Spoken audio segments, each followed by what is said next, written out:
My brother cheated with my wife, and I caught them in bed together when I came home early. They showed no remorse and made me lose custody of my kids.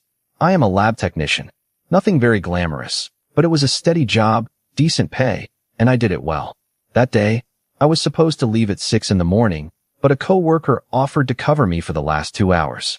It was not common, but she told me that I always helped her with the shifts, and that she did not mind.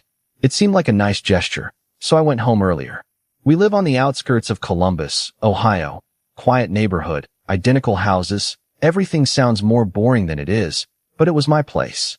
I had my wife, my 2 teenage children, and my younger brother. That is the important detail. My brother had been living with us for a year after losing his job. At first, it was not a problem. He is my brother, right? But, over time, I noticed that he spent too much time at home without doing much. He said he was applying, but I did not see any effort. I did not say anything. I thought, he will get up. He will grab something. When I arrived that morning, something felt strange. There was silence in the house. It was strange because my brother was always awake watching series or playing online. I went straight up to the bedroom with the intention of surprising my wife with breakfast, but it was something else that surprised me. The door to our room was ajar. At first, I did not hear anything, but when I pushed it, I do not know how to describe it. I did not scream. I did not say anything. I froze. My wife was in bed with someone else. Not with someone with my brother. My damn brother. She did not see me at first, but he did, and he just stared at me without moving, shameless, as if he did not know if what he was seeing was real. She turned her head, saw him, and then me. She covered herself. He stayed there, in his underwear, without moving. I did not say anything. I closed the door, went downstairs, left the house, and sat in the car. I stayed there for at least half an hour. I did not cry. I did not scream.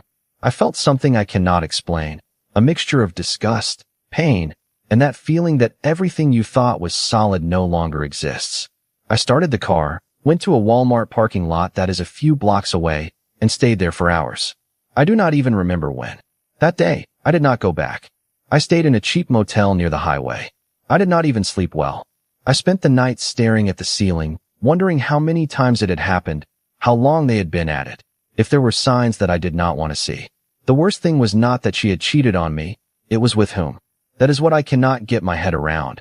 My own brother, my blood. The next day, I returned in the morning as if nothing had happened. I went in, grabbed a travel bag, and started packing without saying a word. She came down, asked to talk to me, said she was confused, that she did not know how it happened, that it was a mistake, that she was devastated, all that blah, blah, blah. He did not show up. He did not even come down. Damn coward. I told her I did not want to talk to her, that I was leaving, that I did not know when or how I was going to return, but that I did not want to see her or him. And I left again. I thought that was going to be the hardest part, but no. What came next was even worse. The first few days away from home were a limbo. I stayed in that cheap motel for almost a week. The musty smell, the unchanged sheets, the noise from the road, all of that seemed better than being under the same roof as them. I did not talk to anyone. I did not answer messages. I turned off my cell phone for 2 days. When I turned it on, I had missed calls from her, from my mom, even from my boss. I did not know where to begin explaining what was happening, but the worst part was when I saw the messages from my children. They asked me why I had left, if everything was all right. That mom told them I was sick. Sick? That was her excuse. No, Dad left because he is fed up with the lie we live in this house. Not sick. I did not know what to tell them. I did not know whether to tell them everything. In the end, I replied that I was fine, that I needed time to sort some things out. I told them that I loved them, nothing more. I could not involve them in this. They were 14 and 16. They did not deserve that shit. After a few days, I ran into an old friend from work. I told him everything. I am not one to talk about my problems, but I needed to say it out loud. When I finished, he asked me if I had any proof. I told him no, that I did not bother to record or take photos. Why? I did not think of that. I was in shock. He looked at me seriously and told me that if I was thinking of separating, I was going to need something, that lawyers and judges do not work with "I was betrayed," but with evidence. And there it hit me. She could turn everything around. She could say that I abandoned her. She could say that I had emotional problems. And my brother? No way. He was going to play the victim. Suddenly, It was not just pain, now it was fear. Fear of losing my children. Fear of losing the house. Fear that on top of everything they had already done to me, they would end up screwing me over in court. So I returned. Not to live. I returned to stay in the downstairs room, the one we used as an office. I told them that I did not want to talk, that I was processing everything, that they should not try to justify anything. She cried. He could not look me in the face. They both disgusted me, but I was already on a different wavelength. That same day, I bought a voice recorder, one of those that look like a flash drive. I hid it on the living room shelf. I started recording every conversation they had when they thought I was not there or that I was not listening. It took less than a week to get what I needed. One afternoon, she was talking to him on the phone. She was in the kitchen. I was in the downstairs room with the door closed, but the recorder picked it all up. She was saying that this cannot go on like this, that he already suspects something more, that we have to stop seeing each other for a while. And the worst, I do not want him to take the children away from me. I have to make it look like it was his fault. There, my legs trembled. Not from sadness, from anger, at what she was willing to do to get away with it. I had been the one who worked double shifts to pay for that house. I put up half the money for the car she drove. I missed birthdays and weekends so they would not want for anything. And now, she was going to paint me as a crazy person to keep everything. That night, I did not sleep. I sat in front of the computer, opened a document, and started writing everything down. Dates, times, what I saw, what I heard. I started to build a case, even though I am not a lawyer or anything like that, but I had something they did not know. I was no longer acting with my heart, but with my head. Meanwhile, she started acting like nothing happened. She cooked, asked me if I wanted to have dinner with them, tried to make me talk. I did not answer. My children noticed something, but they did not understand. Sometimes, the youngest one looked at me with a face of, "Why are you so weird, Dad?" And that broke me in two. Until one day, I got tired and told my older son the truth. I asked him to sit down, that I needed to talk to him man to man. I told him that what he was about to hear was not easy, but that it was necessary. And I told him everything. His mother cheated on me with my brother. In this house. At first, he did not believe me. He told me that it could not be true, that Uncle would not do that. I showed him the audio. He listened to it with a white face. He did not say anything else that night, but the next day, he no longer looked at me the same. Neither did she. It was the beginning of the breakdown. And what came next was even worse. After telling my eldest son, things in the house became strange. He did not talk to me much. He did not blame me, but he did not know how to deal with it either. He was 16. What was he going to do? He was not prepared to hear that his mom had slept with his dad's brother in his house while he was watching series or doing homework. I would not have known what to do at that age either. And the worst thing is that she continued acting as if everything was more or less normal. She tried to have us all have dinner together. She told me, "We have to maintain a good environment for the kids." As if it was not her who destroyed it. As if I had to pretend that nothing happened just because it suited her. My brother, on the other hand, barely left the upstairs room. He would come out to go to the bathroom or to heat something up in the microwave. He did not look at me. He did not say a word. Not even an attempt at an apology, nothing. A damn ghost. And no, I did not kick him out. Not because I did not want to, because I could not. Legally, as he was part of the household, and there was no written proof of conditional cohabitation, kicking him out could end up being more of a problem for me than for him. I had already consulted a lawyer. So, I had to put up with his face every day, every night, every time I went downstairs for water and crossed him in the hallway.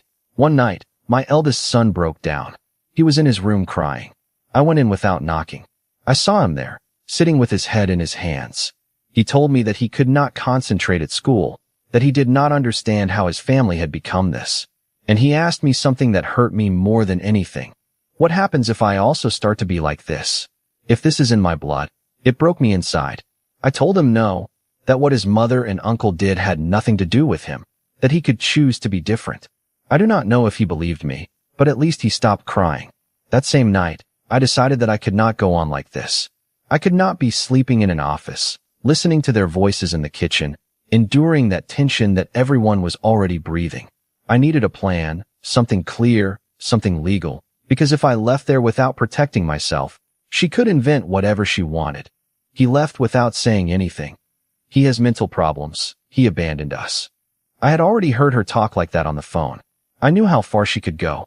I went to talk to another lawyer, a better one. He recommended I start moving money. He told me that if we had joint assets, joint accounts, shared cards, I had to protect myself before filing for divorce.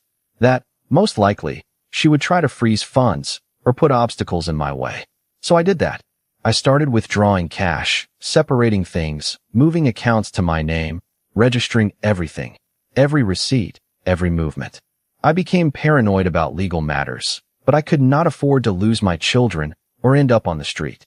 Meanwhile, she started to show more remorse.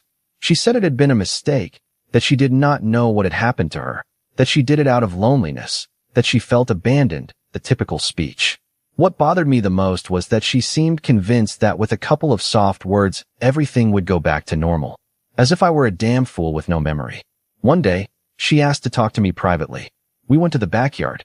She sat down and told me that she wanted us to try couples therapy. I told her that there was no couple, that it ended the day she brought my brother into my bed, literally.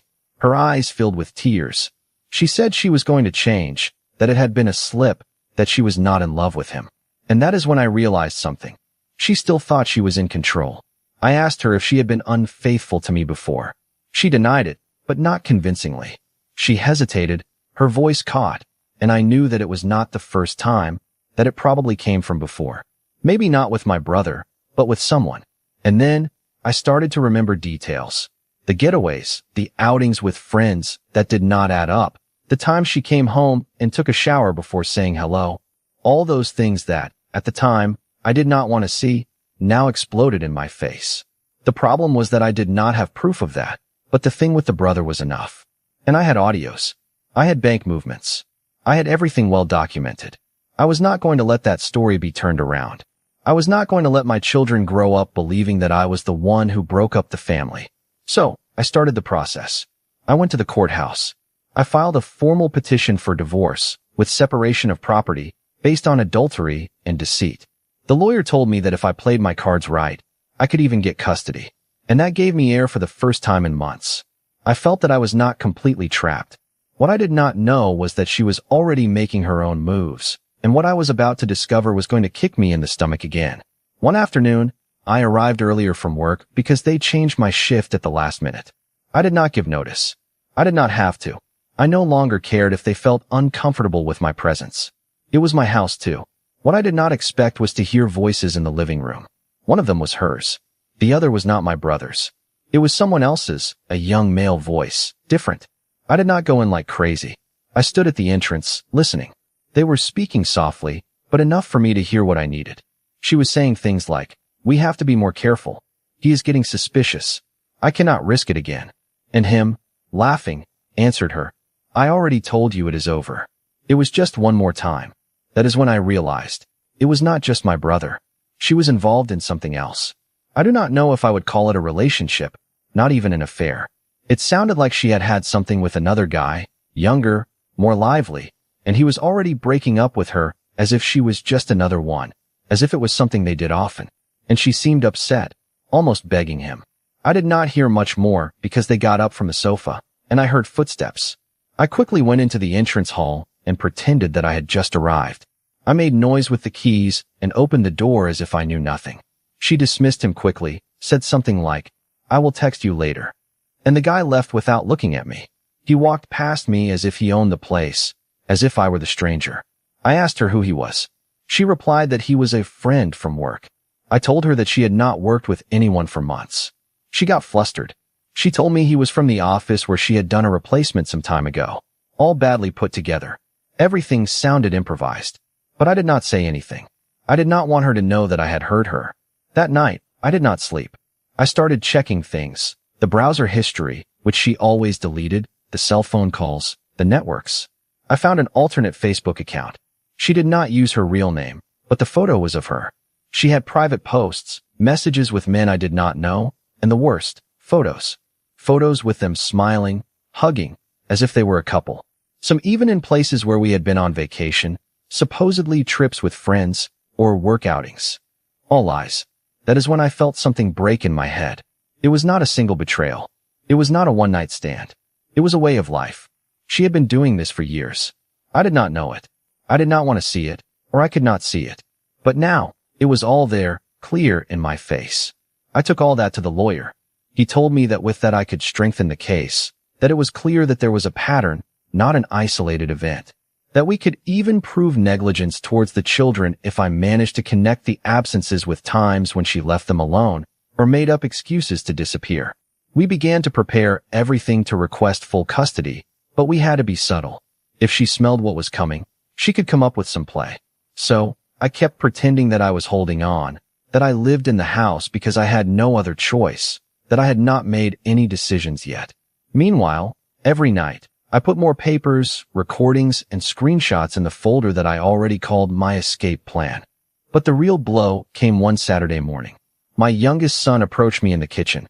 He told me that he had heard his mother crying on the phone, that she was talking to someone and saying, "I do not know if he is going to forgive me. I do not know if he is going to let me see the children." He asked me if I was going to prevent her from seeing them. I told him the truth, that I was not going to do that even though I was angry, I was not going to take their mother away from them. But I also told him that he had the right to know why things were the way they were, and I told him that his mother had cheated on me several times, that his uncle was involved, that there were many things he did not understand yet, but that I was going to protect him. He did not say anything. He just hugged me. He told me that he believed me, and cried. I did not. I could not cry anymore. I felt that even my tears had dried up. That was the final point. There was no turning back. The following week, I officially filed the lawsuit. It was served to her in person, in front of me. The lawyer was clear. I was asking for full custody, separation of property, and documented proof of adultery. She went white. She did not cry. She did not scream. She just looked at me as if she did not understand how we got to this point, as if she did not know. She did not say anything for hours, but later she left me a note on the table, and what it said changed the whole game again. The note was handwritten, paper folded in two, placed on the dining room table as if it were an apology letter from elementary school. I found it hard to open it, not because I did not want to read it, but because I knew that whatever came could be one more bomb, and I already had too many on top of me. It was not long. It said something like, "I know that I have done things that cannot be forgiven, but I also know things about you. Things that you should perhaps remember before continuing with this. If you want to talk, you know where to find me. I am not going to fight with you, but neither am I going to let you destroy me without more." I closed the paper. I stayed there, sitting for a while. At first, I thought it was an empty threat, a way to pressure me, to make me doubt. But then, I started to wonder, what thing is mine? What could she use against me? I was never unfaithful. I have no history of violence, or drugs, nothing. But still, the damn seed of doubt was already inside. I went straight to the lawyer and showed him the note. He told me that this was typical, that many times, when they feel that they are losing control, they throw vague threats to see if you stop. He recommended that I not respond. He told me, if she has something, let her use it. And if she does not have it, let her shut up. I stuck with that, but I could not stop thinking. I started reviewing everything of mine, as if I was looking for holes that I did not know existed. Accounts, messages, emails, old things. I even checked an old social media profile that I had abandoned since 2014, in case there was something there. Nothing. Until I remembered something. One night, about 4 years ago, I went out with some colleagues from the hospital. It was a strange night out. One of those that you do not plan, but they end up getting longer. I had drunk considerably more than usual. I remember flashes, that someone from the group invited some friends, that we went to another bar, that I ended up sleeping on a sofa that was not even mine. Nothing ever happened, or so I believe, but I had no way of proving it. I had no proof that I did not do anything. What if someone had taken photos? What if she had that saved, waiting for the right moment? My head started playing against me. I became paranoid. Everything I did thinking about how it could be used against me. It is not life. It is being alert all the time. But I continued with the lawsuit, even though my legs were shaking, even though I did not know if she really had something, or was just manipulating me again. A few days later, the notification of the first hearing arrived. A date was set for the conciliation, that stage where they try to get both parties to reach an agreement before going to trial. I already knew that there would be no agreement, but I still went because I had to be there, with my head held high. That day, when I entered the room, the lawyers, the mediator, and she were already there, dressed formally, as if she were a victim. She did not even look at me. Her lawyer began to talk about conciliation, about possible agreements, about avoiding emotional wear and tear for the children, blah, blah, blah. Everything that had to be said to look good. But when it was my turn to speak, I said only one thing. There is no possible agreement. I want full custody, and I have proof of everything that happened. Her face changed. She was no longer the calm woman who had rehearsed the speech with her lawyer. She was another, with a tense jaw, clenched hands, her gaze darting from one side to another. And there came the desperate attempt. Her lawyer asked to speak in private. They left the room. They returned 10 minutes later. The mediator said that she wanted to file a counterclaim for emotional abandonment and exposure of the children to a situation of psychological violence. I laughed in her face, literally. I could not help it. I asked them to show proof. They had none. Only dubious testimonies, loose things that tried to paint a story that did not exist. The mediator noticed it. He said that would have to be seen in court if we did not reach anything. The session ended without agreement, as expected. At the exit, while everyone was leaving, she approached me, the first time she had done so since it was served to her. I am not going to let you take my children away from me, she told me. You are not losing them, I replied. You lost them yourself. I am just closing the door. She stood there. She did not cry. She did not scream. She looked at me with hatred, as if the betrayal had been mine, as if I was the guilty one. It was at that moment that I knew there was no longer a person behind that face. It was just a mask. Everything I ever wanted in her was gone. And then, without thinking, I blurted out a phrase that came out without a filter. And you know what is the worst thing? It was not even just with him. You had another one. How many more were there? She did not answer. She left. But I already had the answer. After that hearing, the house was something else. It was not a home. It was not a refuge. It was a silent war zone. I did not sleep well. Neither did she. The children moved carefully, as if they were afraid to break something that was already broken. My brother was still there, in the shadows, eating from the refrigerator as if nothing was happening. He did not say a word. It was clear that she had told him to stay quiet, to not make more of a mess. And he, cowardly as always, obeyed. I already had everything ready to leave, but the lawyer recommended I wait. He told me that if I left before the trial, they could use that as abandonment. And he was right. So I stayed in that hell, enduring, marking every movement, every word, every gesture. But something happened that I did not expect. I started talking more with my youngest son. He came to my room almost every night. He asked me things, not about the trial, or about his mother, about me. About how I was before, when I was young, what I did, what I dreamed. He would stay until he fell asleep sometimes, listening to stories that I did not even remember having stored. It was the only thing that kept me sane. Feeling that at least one of the two still wanted to know who his old man was, that he did not see me as the bitter guy who slept alone among boxes. One day, while he was sleeping, I received a message on my phone. Unknown number. It just said, "I have something that can help you. I am not your enemy. Let us talk." I thought it was a trap, that it was her, that she wanted to make me fall for it. But the number came with a familiar area code. It was local. I answered with a phrase, "Who are you?" She did not answer immediately. Half an hour passed, then another message arrived. "I cannot write to you here. Put this email in Google. Email redacted. Look for it there. Everything is there." I copied the email. It was from an old Gmail account. When I entered, I found a public document, with permission to view. It was titled, "The Other Stories of Her." I started reading. They were messages from another person, someone who had also had a relationship with her. She did not say her name, but she talked about encounters, about promises, about how she manipulated him into believing that she was separated. She described the car, the house, even the children. It was clear that it was her. Not only that, she mentioned the brother who lived with them, and how she said he was a problem, that he was deranged, and that he would not let her live in peace. That guy, or that person, because I did not know if it was a man or a woman, had been seeing her for almost a year, while she was still with me, while we slept in the same bed, while she hugged me, while she told me, "I love you." And what bothered me most was not the infidelity. It was the coldness, the level of cynicism. Being able to sleep with someone, talk to their children, and, at the same time, be fabricating another life in parallel. I decided to answer that message. I asked her to tell me who she was. She answered me the next day. She was a woman in her early 30s. Her name was M. She told me that she did not want to get involved anymore, that she just wanted to warn me, that when she realized that the story she was told was all a lie, she decided to cut everything off, but that she could not live peacefully knowing that I, the crazy husband, according to her version, was actually the victim of that whole circus. I asked her permission to use her testimony. She told me yes, that she had no problem with it, that I could make it anonymous if I wanted, but that yes, she had my support. I recorded our call, with her consent. I passed it on to the lawyer, and that same day, I knew that everything had changed. It was no longer my word against hers. Now, I had support.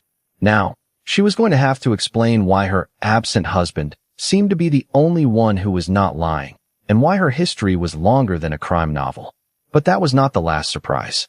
One night, while I was washing the dishes, yes, I still had to live there, I heard the front door slam shut. My brother left. He did not return. No notice, no message, nothing. He just disappeared. And, in his place, appeared a handwritten letter, like hers, short. Do not hate me. I did not know how to get out.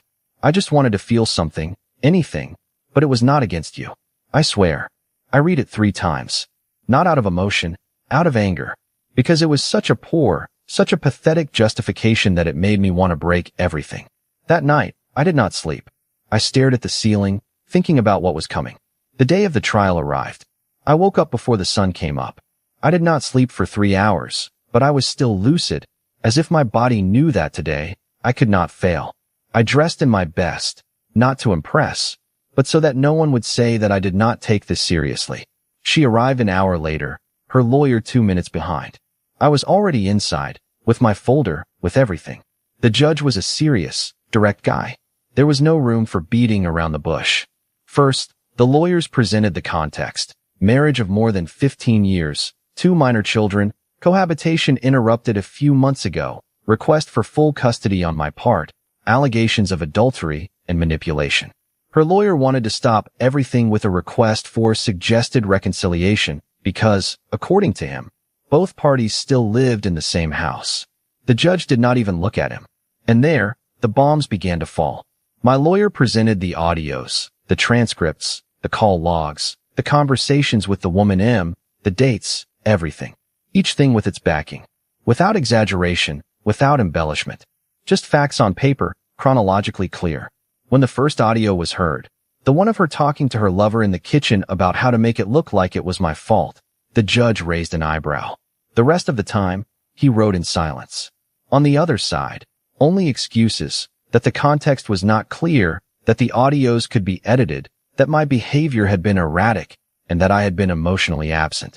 When they tried to bring up that psychological violence thing, the judge interrupted, asked if there were any formal complaints. There were none. Not even a call. Nothing. Then came the turn of the witnesses. She did not bring any. I did not either. There was no need. But still, the judge asked to speak with the children privately, with a professional present. Not at that time.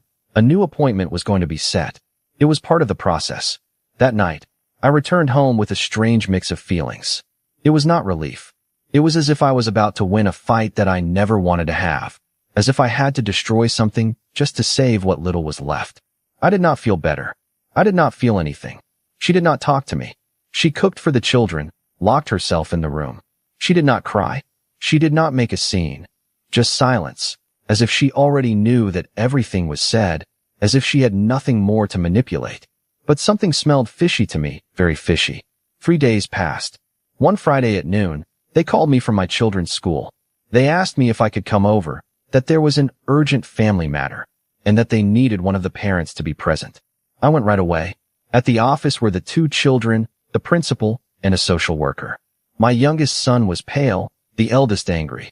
They explained that their mother had picked them up without authorization, that she took them home, that she started crying, saying strange things, asking them to tell the judge that I was violent, that she loved them, but that everyone was against her. The kids did not understand anything. They got scared.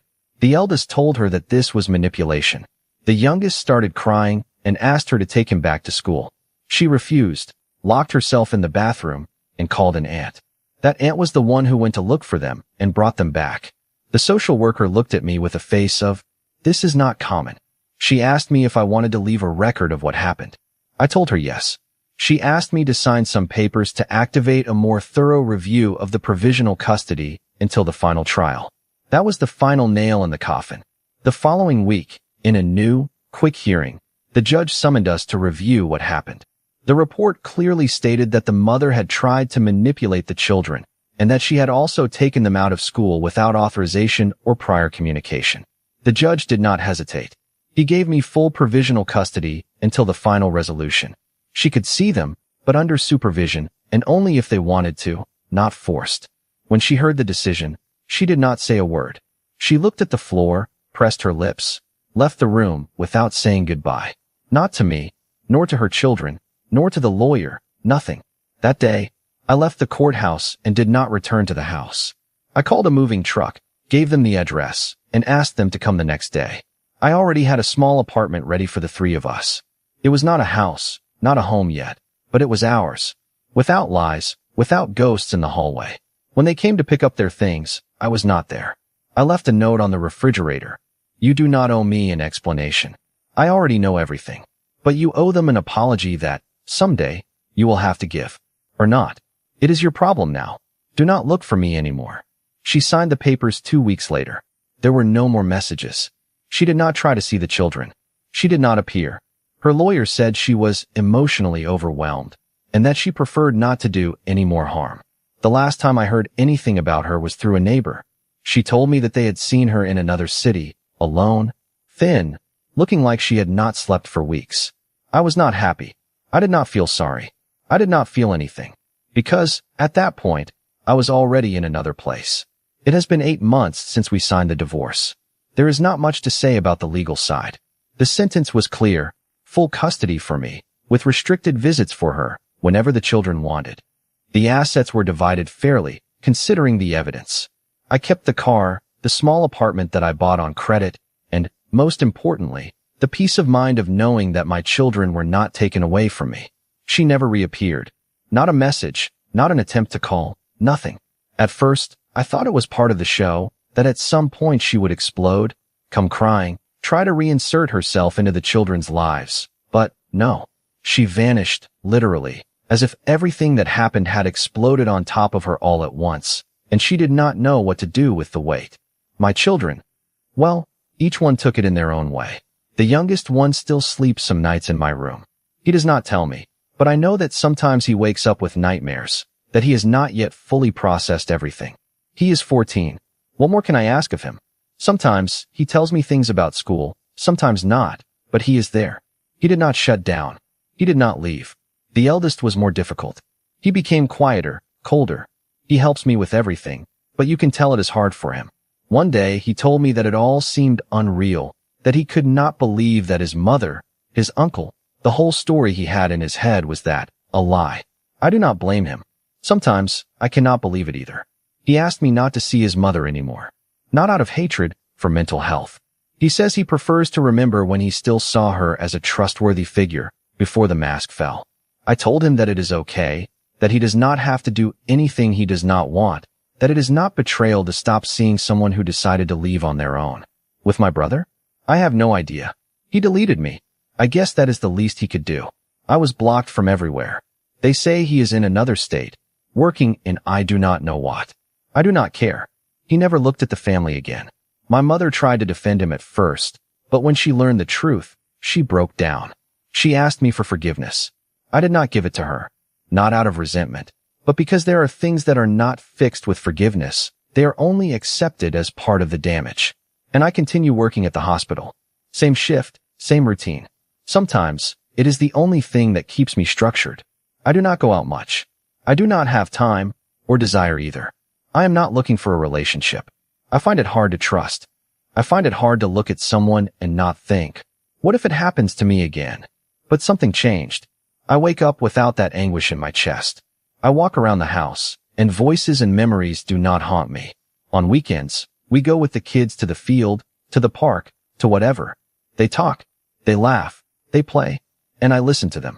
Not everything is healed, but at least it is no longer rotting. I did not tell all this to give a lesson or for someone to say, how strong. I told it because I needed it out, because I do not want this to be kept inside as something that just happened. It was a betrayal of those that tear pieces out of you, not just from your partner, your brother, your family, your memory. And if anyone out there is going through something like this, I do not have any advice. I just tell you this. Keep everything, document everything, protect yourself. Do not underestimate anyone, because you will never imagine what the person sleeping next to you is capable of until they do it. And when they do it, you realize that you never knew them. You were just sleeping with a stranger. Did you enjoy my story? What a journey it has been. I truly wonder, what would you have done if you were in my shoes?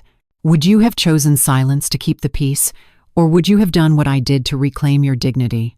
Let's meet in the comments below. I'm so curious to hear your thoughts. I'm reading every single one. Which city are you listening from tonight?